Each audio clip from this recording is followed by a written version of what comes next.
bitta kirsam rodga shtraflar. Lekin yillari 2025. 2025-yil mart oyidagi shtraflar yana 8 tasi paydo bo'lib qolgan. Ko'rasizlarmi mana? 8.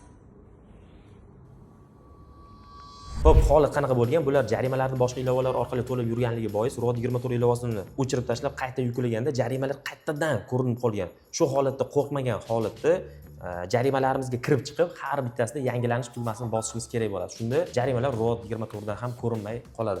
Hozir sizga ko'rsatib beraman, qanaqa bo'lishi kerakligini. Tak, mana ushbu holatda jarimasi turibdi. Sizlarda ham xuddi shunaqa jarimalar chiqib qolsa, to'langan bo'lishiga qaramasdan jarimani o'ziga kiramiz.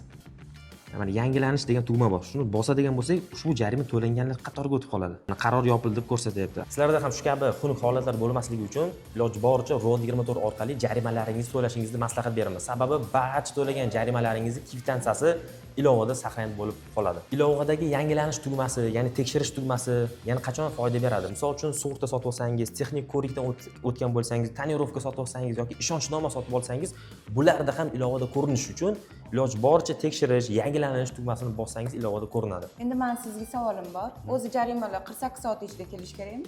Yo'q, ko'pchilik noto'g'ri talqin qiladi shuni. 48 soat bu sizga keladigan muddat emas, bu GAIning amaliyot bazasiga borib tushadigan muddat. Ma'muriy javobgarlik to'g'risida kodeksining 36-moddasiga asosan haydovchilarga keladigan jarima tushgan kunidan boshlab 1 oy ichida shakllanadi. Sizda ham shunaqa muammolar bo'ladigan bo'lsa, men hozir shu narsani bildim. Yangilanish tugmasini bosib yursanglar, qaror yangilanar ekanda, o'tda to'lagan summanglar keyin haqiqatan ham to'lagan bo'lsanglar yo'q bo'lib ketar ekan. Bu o'zingizlar uchun. Foydali bo'lgan bo'lsa, obuna bo'lib qo'yishni unutmang. Sizlar bilan ROD 24